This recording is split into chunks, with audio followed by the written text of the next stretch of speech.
Perjalanan mistis di Gunung Merapi, kisah para pendaki yang tak pernah kembali. Malam itu, langit di sekitar Gunung Merapi tampak kelam.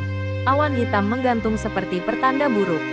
Meski demikian, sekelompok pendaki yang terdiri dari 5 orang muda, yaitu Raka, Andin, Dimas, Lila, dan Bayu, tetap bersikeras untuk mendaki.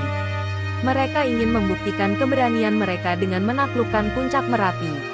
Meskipun banyak cerita mistis yang beredar di sekitar gunung ini. Setelah mempersiapkan peralatan dan berdoa, mereka mulai mendaki pada sore hari. Di awal perjalanan, suasana terasa menyenangkan. Canda tawa mereka memecah keheningan hutan.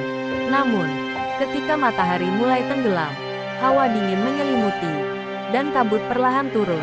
Suasana berubah menjadi sunyi dan mencekam. Ketika memasuki pos 3, Lila tiba-tiba berhenti.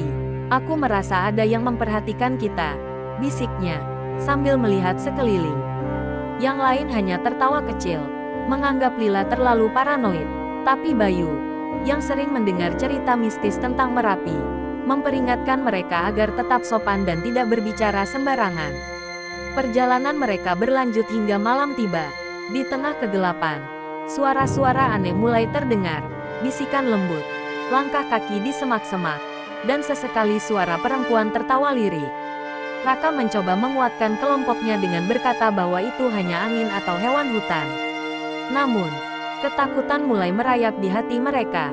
Ketika mereka tiba di sebuah area datar yang dikelilingi pohon besar, Andin melihat sesuatu di kejauhan. Bayangan seorang perempuan berbaju putih berdiri kaku, memandang ke arah mereka. "Itu apa?" tanyanya dengan suara bergetar. Bayu segera menoleh, tapi bayangan itu menghilang begitu saja. Mereka memutuskan untuk beristirahat di tempat itu karena tubuh mereka mulai kelelahan. Namun, di tengah malam, Lila tiba-tiba berteriak, "Jangan sentuh aku!" Semua terbangun, hanya untuk menemukan Lila duduk gemetar sambil menunjuk ke arah gelap.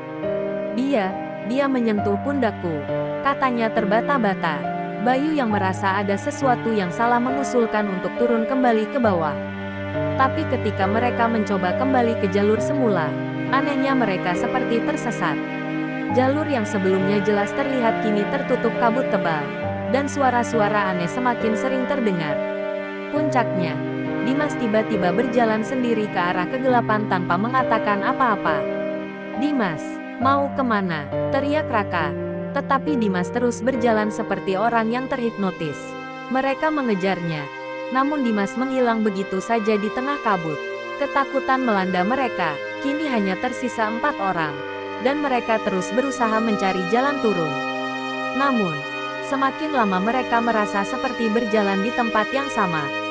Keesokan paginya, tim SAR yang sedang berpatroli menemukan peralatan pendaki berserakan di salah satu jalur pendakian. Tapi tidak ada satupun dari mereka yang terlihat. Hingga hari ini, keberadaan Raka, Andin, Lila, Bayu, dan Dimas tetap menjadi misteri. Warga setempat percaya bahwa mereka telah diambil oleh penghuni Gunung Merapi. Cerita ini menjadi peringatan bagi siapapun yang ingin mendaki gunung tersebut. Selalu hormati alam, jangan sombong, dan jangan pernah melupakan bahwa ada batas yang tidak boleh dilanggar di dunia ini.